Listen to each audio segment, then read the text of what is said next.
Is it working? No, no IG. It's not working. Okay. Okay, let's go. That's perhaps the problems on Instagram. Sorry, guys. Next time. Yeah. Yeah, I guess. Good morning, everyone. Thanks for joining us. Sorry, we had a little bit of technical difficulties, but we are live on Facebook. We are live on Clubhouse. So thank you very much for joining us. Today, we've got a special edition. We've got Dr. Fareen joining us as she is our naturopathic doctor, and she's going to be talking about gut health. So here is a little bit of a bio on Dr. Fareen Gorji. She's a naturopathic doctor. Fareen engages in integrative and holistic approach to medicine by drawing on her 4 years of medical school training, along with 2 years of studies in traditional Chinese medicine and Ayurveda. In her approach to care for her patients, Dr. Fareen uses the latest, most advanced diagnostic tools, laboratory testing, laboratory testing and imaging combined with a thorough health history to understand each patient as an individual to uncover the underlying cause of their illness and create individualized treatment plans. She draws on modalities of nutrition, Eastern and Western botanicals, and mind-body practices, naturopathic needling, constitutional cupping, IV therapies, and when necessary, pharmaceutical intervention. I'm Fatima. Red. And John? Hi, I'm Cyrene. Excellent. Let's bring her on.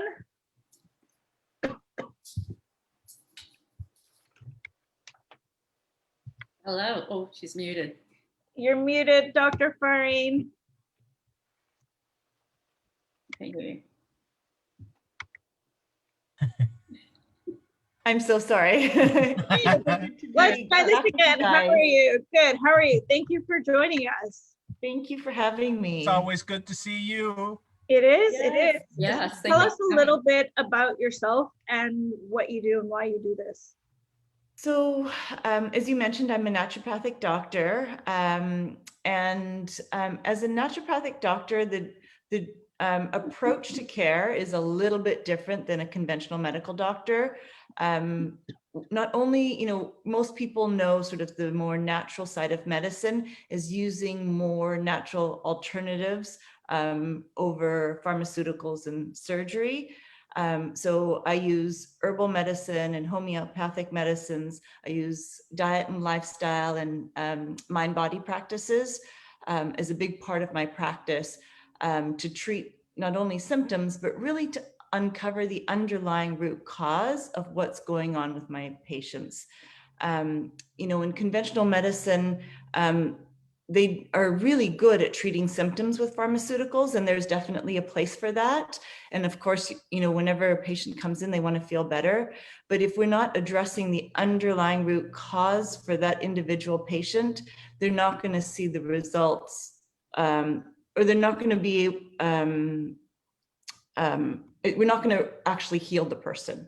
So they may feel better, but over time, they're not going to be, their illness or imbalance isn't going to be fully addressed. Perfect. So can you tell us a little bit about the gut and how the gut plays a huge part in our overall health?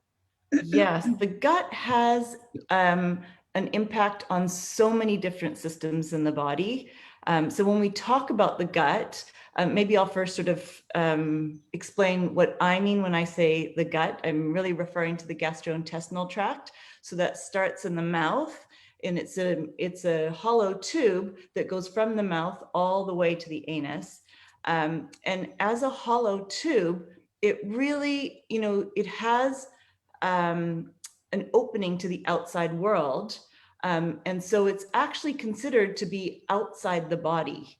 And so being outside the body, it's a tube that sort of runs through the body from the outside and then ends up on the outside again.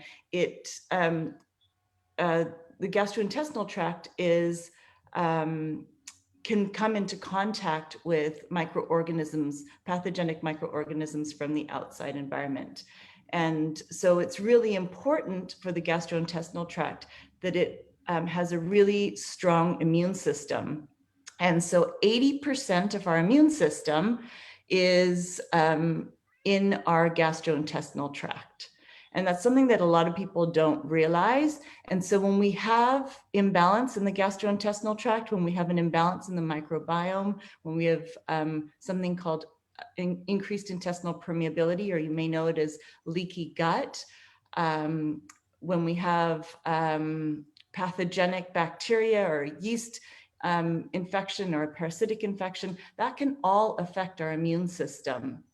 So there's a big connection between the immune system and the gut. There's also a really big connection between the gut and our hormones as well. So the gastrointestinal tract plays a big role in many different organ systems in the body. Wow, I don't know where to begin. I mean, it's All like, right. wow, I want to know everything. I was wondering, in my 40s, I actually was diagnosed with leaky gut. Like I have acid reflux. Now, is that an age or is it habit or both? Yeah, that's a good question. And it is both. There's probably 95% of the population is affected by leaky gut. So it's a pretty common condition because of stress, because of our lifestyle, because of the things that we eat, because of toxins in our environment that get into our system, and because of food sensitivities that we may develop over time. So because, these imbalances kind of build over time as we get into our 30s and 40s, we see leaky gut more often in patients who are in their 30s and 40s and 50s, although I've seen it several times in children as well. So we do see it with age, but it's also something that we do see in the younger population as well. So Yeah, how are we able to tell if someone has leaky gut? Yeah, there's a test called zonulin. It's a marker for leaky gut. So that would be one of the gold standards for testing for leaky gut. But oftentimes we'll also do a stool test to look at how much inflammation is in the gastrointestinal tract, because it's the inflammation in the gastrointestinal tract that causes the leaky gut and the damage to the lining of the tract. And so a stool test can generally measure that, because leaky gut really, your gastrointestinal tract is a hollow tube and it's lined with cells, and those cells are held together by something called tight junctions. And when there's inflammation in the gastrointestinal tract, it damages those tight junctions that hold the cells tightly together. And so when you get food that is going through the gastrointestinal tract, sometimes toxins and larger food particles will get through those tight junctions and go into the bloodstream and then circulate in the body. And then the immune system sees the toxins and the larger food particles as things that shouldn't be there. And then the body creates tags to those particles, and it can often trigger some autoimmune conditions and other things. So leaky gut is often seen as an underlying root cause of autoimmune conditions. So what can someone take if they know that they've got leaky gut, or to even improve their gut? So the first thing, and this is I have patients who come in and we do a stool test and we find that they have leaky gut, and they say, you know what, I kind of knew that I had leaky gut, and I've taken all the supplements, I've taken the L-glutamine, I've taken the NAG, I've taken the quercetin, all the things, the slippery elm, that are really good for leaky gut, but it hasn't really done anything. Like, I still have it. And the problem that I see is that they know all the supplements to take to heal the lining of the gastrointestinal tract, which is really important. But what they don't do is they don't first remove the things that are causing the leaky gut. And so we need to figure out what's causing the inflammation. Most often it's some sort of a food sensitivity. So if you do a food sensitivity panel or an elimination challenge diet, so some of my patients, I give my patients the choice to do the two, and there's pros and cons to both. And that can tell us what are the foods that we're sensitive to. So if you eliminate those foods, then it eliminates one of the things that may be causing the leaky gut. Because if you're causing the damage while you're trying to heal, oftentimes we don't really see the results that we want. So food sensitivities are one thing that can cause the inflammation. Stress is a big contributor to inflammation in the body. So managing stress, nourishing the adrenal glands, addressing adrenal depletion is huge.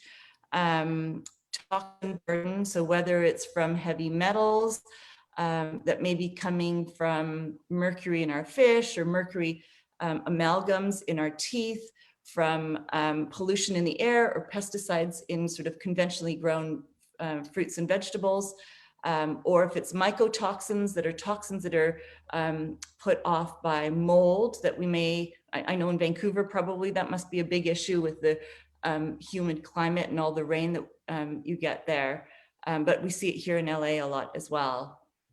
So toxins are a big contributor to inflammation that can cause leaky gut.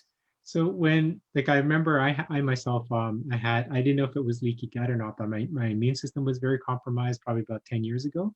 And I was always getting sick every year. I was getting sick probably twice a year. And so I eventually stopped going to my traditional doctor because all he would give me is just like the cough medicine and just medication after I've already been sick.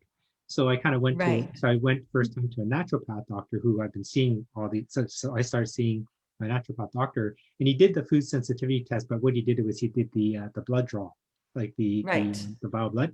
He sent it down to a lab, and it came back with about a dozen foods that he said you're not allergic to it, but you're sensitive to it. So it came with, low, moderate, and avoid. I guess that scale that you're used to seeing. So that was done about 10 years ago. Is there a way where my body can ever get used to that again? Or is it one of those things where if those markers are there, like the triggers, that is basically like a void for life kind of situation? Right. Yeah. So you're right. There's a difference between food allergies to foods, food intolerances, and food sensitivities. So when you're allergic to a food, say for example, peanuts, it's an immediate reaction. Your immune system is having what's called an IgE reaction. It's an immune mediated response where you have an immediate reaction to the food. You get swelling in your throat. You might get body hives. You have difficulty breathing. And that would be an allergic reaction. That generally doesn't change. And then a food intolerance is when you're missing an enzyme, so you can't break something down. So for example, a lactose intolerance, you don't have the enzyme lactase to break down lactose. So you're missing an enzyme, and generally that doesn't change over time. So, a lifestyle can play a little bit of a role in epigenetics of that, but generally it doesn't change. And food sensitivities, that's also an immune mediated response. It's an IgG reaction. So it's different from an allergy, but that's a more delayed reaction. So with food sensitivities, you might get headaches, you might get brain fog, you might get some congestion, some acid reflux. You might get gas or bloating, some constipation or diarrhea, fatigue, rashes, joint pain, muscle weakness. There's lots of different things that you might experience, but that reaction isn't as severe as an allergic reaction. It's just something that a lot of us experience on a daily basis, but aren't even aware of it because it's become our new normal, because we're consuming these foods, because we don't realize that our body is reacting to it. And often these reactions, the other reason why it's hard to sort of determine which foods we're sensitive to is because these reactions don't happen right away. They can happen over a 72-hour period. And so you may have a reaction 2 days later to something that you ate 2 days previously. And so you may not make that connection. And so that's why it's really important to either do a food sensitivity panel, which is a blood test, or a food elimination challenge. And with food sensitivities, the cause of food sensitivities is leaky gut. And so when we heal the lining of the gastrointestinal tract, absolutely, I've seen it many times over, those food sensitivities, most of them should resolve themselves. So that's not something that, that's not an forever thing. Oh, okay. Yeah. And so there's two ways to determine food sensitivities. One is to do the blood test. So it's you take a vial of the blood and they process it, and then you get a whole list of foods are have a mild sensitivity to, a moderate sensitivity to, or an extreme sensitivity to. You can do 96 foods, or there's 196 foods that are tested depending on which you choose. And so the pros of that are that you get the results right away. You don't really have to do any work for it. The cons of it is that there is a cost to it, and it's not the most, it's not 100% accurate. There is a bit of an error, a margin of error with it. So you have to kind of take it with a grain of salt because it's not 100% accurate. The most accurate way of testing for food sensitivities is to do the elimination challenge. And it doesn't cost anything, which is great, but it does require the patient to be really compliant, especially for 4 weeks, where we eliminate, for 4 weeks, you have to be very diligent on eliminating the most common food allergens like wheat, dairy, eggs, corn, citrus fruits, processed sugars, alcohol, caffeine. Often I'll also eliminate almonds and peanuts. What else? Nightshades. So there's a whole list of foods that you would eliminate. And you'd have to be really diligent for 4 weeks to eliminate all of those things. And then after the 4 weeks, you reintroduce one by one. And there's a really specific way of doing it. You introduce the food for one serving for breakfast, lunch, and dinner, and then wait 4 days to see if you're having a reaction to it. And you look for all of those reactions that I sort of mentioned earlier. If you have a reaction to it, then you know that you have a sensitivity to it. And if you have a sensitivity to it, then you want to eliminate that food until you've healed, you've actually done all the work to heal the lining of the gastrointestinal tract.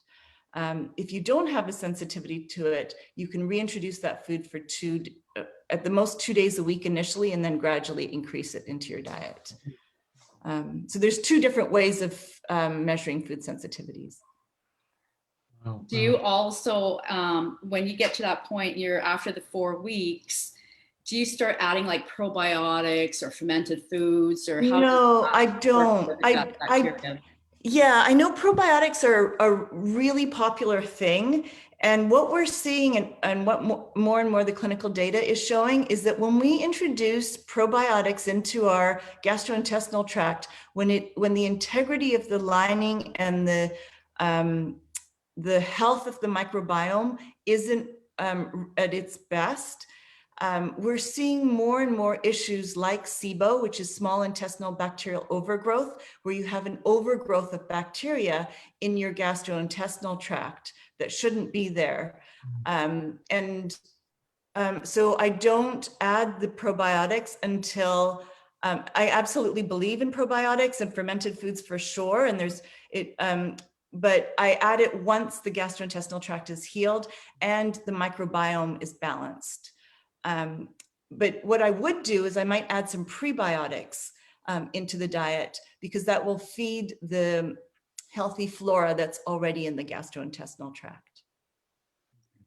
Yeah, and I usually use foods for feeding, sort of using as prebiotics. So carrots and radish and asparagus and nuts and seeds and lentils and all of those sorts of things. I know- remember. Oh, go ahead. I know Fred had a really good question, but go ahead and ask your question, John. No, I was just going to say I totally went through the food sensitivity thing because my kids have food allergies to nuts, but then they also had eczema. So we had they're going to a naturopath doctor as well. So 2 of them, one boy, one girl, a couple years apart, and they both basically been cured of eczema because we went through the food elimination diet. And I understand, like, the first thing they took out was tomatoes and citrus fruits. And then it was dairy, and then they took away. So now we know that they can't have pork, corn, too much dairy, too much wheat. The triggers that we know of, but then there was the ones that we didn't know about that we had to go through this to find out, because you would never know, if it's corn, right? Who wouldn't be allergic to corn? Right. Yeah. Yeah, yeah. So Yeah. it took a year and a half, but that was when they were about 3. And now Yes. they're 15 and 13, they rarely have any bouts come out. Like, I mean, you get the odd hive in the actual tender areas, but that's from Yes. usually sometimes heat or, when they're sweating a lot during the summer. Right. It hasn't come back. Nice. Yeah, so it does Yeah, work. there's something called the atopic triad. It starts with allergies and then eczema, asthma and eczema. Often we see all of those 3 things together, and the underlying root cause for those are leaky gut. And when we heal the lining, I see it all the time. When we heal the lining of the gastrointestinal tract, it really can resolve all 3 of those. Mhm. Yeah. It does work. It testify that it does work. Yeah. For 3 out of us 4. Yeah, it does. The thing is, as you mentioned, it does take time because imbalances develop in the body over time. And then to resolve those imbalances also takes time. It's like when you gain weight, and if you try and lose it too quickly, you can lose it, but it often bounces back because your body hasn't reached those set points that it needs to. So you haven't sort of done it slow enough for the body to reset itself. And, our bodies, the job of our bodies is always to come back into balance, to come back into homeostasis. And as human beings, we're always doing things to throw the body off balance. We might drink too much alcohol, throws the body off balance, and then the body tries to bring it back into balance. And we might not, have a couple of nights of not good sleep, and the body goes off balance. And then the body kind of tries to come back into homeostasis and rebalance itself. And when we're younger, this process, because it hasn't gone on for very long, and because imbalances are much less severe, it's easier for the body to come back into balance. And that's why, to your point, Fareen, you talk about leaky gut. We see that more sort of as people get older, and a lot of conditions, chronic conditions, we see we see the symptoms of them as people age, because the body, it's harder and harder for the body to bring itself back into balance. And so then you see some imbalance, and then imbalance on top of it, and imbalance on top of it, and imbalance on top of that, until you reach this threshold where you're starting to see symptoms. When you're younger, you can drink as much alcohol as you want generally, and oftentimes you don't see any symptoms. But as we get older, we start to see symptoms because those imbalances have layered on top of each other, and you've reached this threshold where you start to see symptoms. And then in the, this Western world that we live in, we're told to push through the pain and to be productive and go to work, and which is an important thing. I'm not saying don't go to work, but we're taught to not listen to our bodies. And I really believe that when we have symptoms, it's our body's way of communicating with us that something is not right, that there's something out of balance. And really, it's really important for us to connect with our bodies and to connect with ourselves, to really try and figure out has it gone out of balance, so that we can correct that. And so because these imbalances develop over time, and because, we often go for years, even once we see symptoms, before we seek help for it, it does, there can be decades of imbalance that have happened before we begin to address it. And so it does take time to uncover all of those layers to fully heal something like eczema or leaky gut. So it does take some time. You mentioned allergies. So is that a part of having like your leaky gut, or because there's seasonal allergies as well, right? And so how is that affected by your gut? So as I mentioned, 70 to 80% of your immune cells are located in your gastrointestinal tract.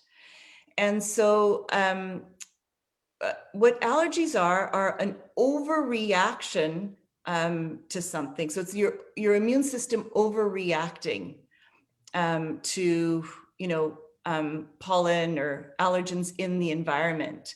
And so because your immune system is overreacting, it often starts in the gastrointestinal tract. And so leaky gut, when we see leaky gut, leaky gut is not only a damage to the lining of the gastrointestinal tract, but it's also damaging those immune and affecting those immune cells that lie within that, that lining. And so that can often cause either an underreaction of the immune system, like for example in cancer, where the job of the immune system is to go out and find things that shouldn't be there, like bacteria and viruses and toxins and cancer cells. So cancer is an underreaction of the immune system, where the immune system isn't doing its job properly to find those cells. Allergies and autoimmune conditions are an overreaction of the immune system to certain toxins in the environment. So then, Yes, okay, when we so hear- here's another one. Like, I mean, I with like, think Fred's hasn't asked a question yet. Let's okay, get into I'll it. ask you Your something. turn. Oh, Question, because That's okay. we're gonna continue. So with sandalwood, right? Like, you know, you've got like the deep scented things, or like the what is that? The incense. Mhm. I know whenever that stuff burns, like I just go crazy. Like I'm watering, my eyes are like just watering, I'm coughing and I can't stand it. So is that because I've got a leaky gut, or is it because of the toxin that's coming in? Sorry, say that again. Is it because of leaky gut, or is it because? Because of the toxins from the incense that are coming into my body, and my body is rejecting those toxins. Yeah, so it could be either one. If you have a toxin burden in your system and you've kind of reached this threshold, and now you're the sandalwood, the what's it called, Incense? the incense, yes, thank you. The incense has toxins in it that are now kind of pushing you over that threshold, and you're starting to see symptoms. It could be a toxin issue, or it could be a leaky gut issue from a sensitivity of the sandalwood, or it could be both. Yeah, so it would be worth investigating. mhm. All right, Fred, I know Fred. you've got the question. My question was, you know, what is the relation between the gut health and people's mood, or, you know, anxiety? Yes. So when it comes to mood, like depression and anxiety, there is a very big connection between the gastrointestinal tract and how we're feeling. So our mood is affected by chemicals in the brain called neurotransmitters. And those neurotransmitters are really closely tied and affected to the balance and the health of our microbiome.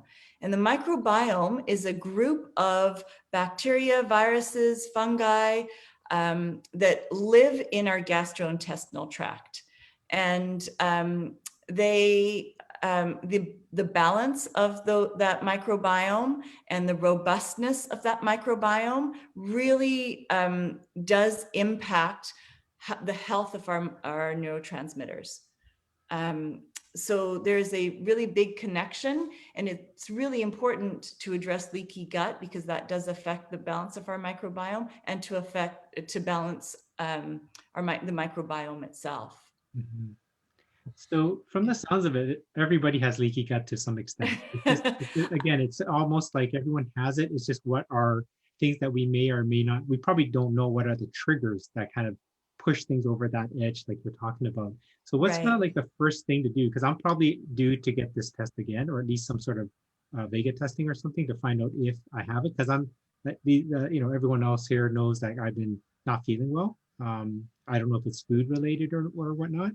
So what's kind of like the first thing, whether you feel something or you don't, like what is the first step that you advise people to take? Is it the blood test, or is it a stool test, or is it something else? Yeah, it depends on what's going on with the patient. If I'm suspecting that there's a parasite or a fungal overgrowth in the gastrointestinal tract, then you would need to do a stool test. A stool test can be really helpful because it can measure how well the person is digesting and absorbing foods. So it can measure how well the digestive enzymes are functioning, and how what the hydrochloric acid content of the stomach is, because hydrochloric acid is really important for digesting proteins. It can measure, it can measure inflammation in the gastrointestinal tract. So it's not a direct measure for leaky gut, but if you have a high inflammation level in the gastrointestinal tract, often it can be, it can point in the direction of leaky gut. It measures the balance and the health of your microbiome. It can look at how much detoxification strain there is. And it can look at potentially pathogenic bacteria, yeast, and parasites. So it gives you a really sort of well-rounded picture of what's going on in your gastrointestinal tract. So if I'm suspecting other things, absolutely, that's something that I will do. The blood test is only going to tell you whether you have food sensitivities. It's not a measure of leaky gut. Generally, and this is just a general rule, if you have 20 or more moderate to severe food sensitivities, there's a good chance that you have increased intestinal permeability or leaky gut. And then on your regular blood work, there's something called CBC, which looks at all the different components of your blood, the cell components of your blood. It looks at your platelet count. So it looks at how well you're clotting your blood. It looks at your red blood cell hemoglobin and hematocrit to make sure that you have enough red blood cells and you don't have any anemia. And then it looks at your white blood cell count to as a measure of what's going on with your immune system. And I also use it to look to see if there's any destruction in the immune system for toxins in the body. And if you do what's called a CBC with differential, it gives all the list of all the different types of white blood cells that are in the bloodstream. And there's two in particular, eosinophils and basophils. So when you look at your blood work, you can look for those. When those are elevated, generally, and again, this isn't an absolute measure of leaky gut, but just, when I do that test, and if patients have symptoms of leaky gut, then I might look a little bit deeper to see if they actually do have leaky gut. But those eosinophils and basophils can be an indication of an imbalanced microbiome and some inflammation in the gastrointestinal tract. So what does eosinophil and biosinophil, did I say it right? Basophils. Basophil. Those are two different types of white blood cells that are found in the system, or that are measured in the system, actually. Okay. I used to, if I go back to about 10 odd years ago, I used to be allergic to pretty much everything. Like the weird stuff, like root vegetable peel, by example. If somebody peels a carrot or a sweet potato in a room, because I guess my allergy was airborne, I would just go into a fit. If I eat some product with like a chemical, like the growth hormones and things like that, my body would react really weirdly. And I was allergic to pollen, to animals, to horses, cat, to everything. And then I changed my diet. Right. And I was not eating well. And I started eating better and better. And today I have about 0.1% the allergies that I used to have. Wow. They've all vanished by just changing my diet, I'm assuming, because that's the only change I've done. Right. Well, it makes sense because, allergies are an overreaction of the immune system. 80% of the immune system is in your gastrointestinal tract. And leaky gut can really affect the functioning of that immune system. So if you did heal with your diet, that leaky gut, absolutely makes sense. That's awesome. Nice. Stop eating processed food and started to eat whole food instead. Yes. And my whole system just said, hey, thank you for doing that, right? And that was the reward. With processed foods and foods that have toxins on them, like pesticides, and even genetically modified foods, as I mentioned, the role of the immune system, the job of the immune system is to go out and find things that shouldn't be there. And so the immune system often sees genetically modified foods, pesticides, and other toxins as something that shouldn't be in the system. And so its role is to go find them and get rid of them. And the way that it gets rid of those toxins is to tag them. And so often, we often see autoimmune conditions tied to, like for example, a thyroid autoimmune condition is called Hashimoto's. And we often see that tied to gluten because the molecular structure of genetically modified gluten is very, very similar to the molecular structure of our thyroid. And so what's happened is when we take genetically modified gluten, in the 90s, when a lot of us hadn't even heard of genetically modified anything, we were consuming wheat, which has the protein gluten in it. And our bodies would see that genetically modified gluten as something that shouldn't be there. And it would create tags, which are called antibodies, to that gluten. And then as we consume more and more genetically modified gluten, our body produces more and more antibodies in the bloodstream. And as you get more and more antibodies, over time, those antibodies will rub up against the thyroid, and it will see the thyroid and think that it's gluten and start to attack the thyroid. And that's often what's sort of caused Hashimoto's, and it does damage to the thyroid. And so, whenever I'm working with patients who have autoimmune conditions, we are always working on addressing the leaky gut and taking gluten, whether it's genetically modified or not, out of the diet. Wow, that's That was a truth I'm bomb. like, I know. I was like, wow. Like, wow, Hashimoto's? I just now understand my insensitivities to gluten, and it's gotten so much worse over the last few years, and how my thyroid has been affected by that. That just wow, that's so explosive. So the body doesn't really get used to it and say, oh well, they keep eating the gluten, so let's leave it like that now. They keep producing the antibodies for it. Yeah, because that's what the immune system's job is to create tags to things in the body that shouldn't be there. The immune system it goes around and it looks to see, okay, what is self? What are the cells and what are the parts of the body that should be here? And what is foreign? And whatever is foreign, we should get rid of it. So if it's bacteria, if it's viruses, it's fungal infection, toxins, cancer cells, it's supposed to go and find those and get rid of those. And anything genetically modified, it does not see it sees food and then our own cells as things that should be there. Yeah. What it sounds like is we can't control a lot of the things that are around us, like the air we breathe and some of the things that we expose ourselves to, like just going through the day, putting stuff on our body, soaps, whatever. So, we can limit that to how much we expose ourselves to, but the only thing it sounds like that we can really control is the food we eat, because it sounds like a lot of this is food triggered. Right? Yes, so absolutely. So food is a big trigger. The other, stress is a really big trigger as well. So we can also control what we bring into our senses. So what we look at, what we watch on TV, what we listen to, the people we surround ourselves with, because that can either increase or decrease our levels of stress.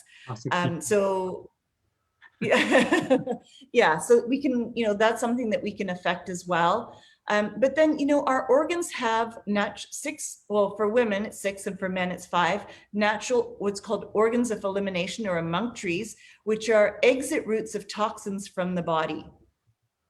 And so when we make sure that these exit routes are functioning in a really healthy way, we can also impact our toxin load or the toxin burden in our system. So one of the biggest emunctories is our bowel movements. So, it's really important to have a regular bowel movement every single day that's well formed. So you want to have 1 to 3 bowel movements every day. And if you're not, you need to find a way to do that. Increase the fiber in your diet, increase the water consumption in your water consumption during the day, and figure out why you have the constipation or the difficulty having a bowel movement, because that's super, super, super important. water consumption, drinking enough water, half your body weight in ounces of water is really important because it helps the kidneys to detoxify the blood.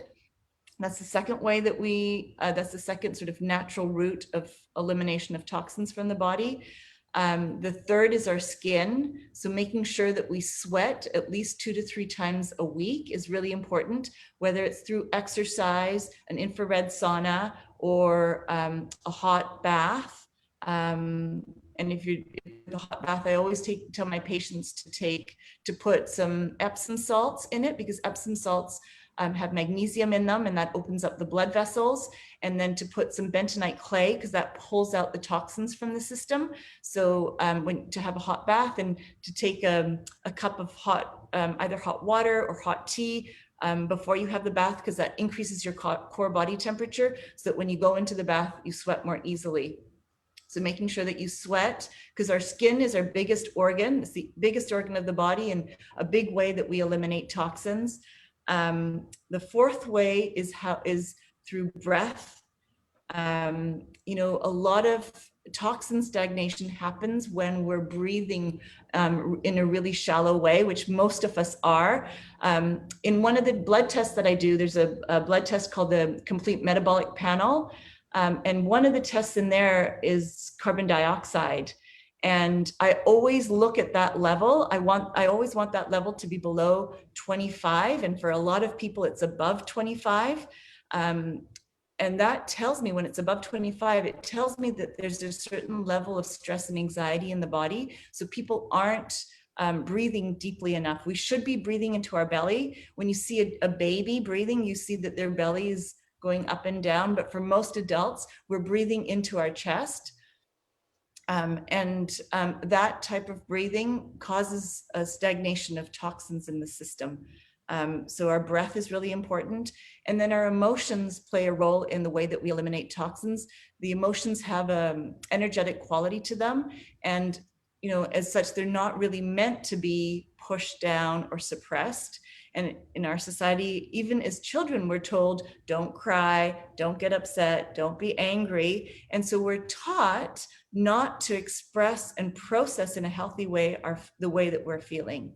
And so for so many of us, most of us, we learn to suppress our emotions. And that, you know, there's such a big connection between there's a big mental emotional connection and a big with the mental emotional and the physical. And when we suppress our emotions, it really does have a physical impact on the body. Breathing, emotions, like finding healthy ways to process the emotions, whether it's through journaling, whether it's through talking to a therapist or a counselor, whether it's talking to a friend, whatever it is, finding healthy ways to process and move through our emotions and to feel our emotions in a healthy and safe way. And then the last way that men unfortunately don't have, but women have, a really big way that we eliminate toxins is through our menstrual cycle. And so, you know, a lot of times there are women that are on birth control where they're not having a menstrual cycle, so it suppresses the menstrual cycle, or women are just aren't balanced hormones, and so they're not having a healthy menstrual cycle. They have one less way that they're eliminating toxins, and they say that women live longer than men because we have this extra organ of elimination. Wow, that's been so explosive. Like, this has been such an amazing conversation, but we are over a little. We can keep going and going and going and going, but we have run out of time. So thank you so much, Dr. Fareen, for your time and your knowledge and all of your tips that you shared.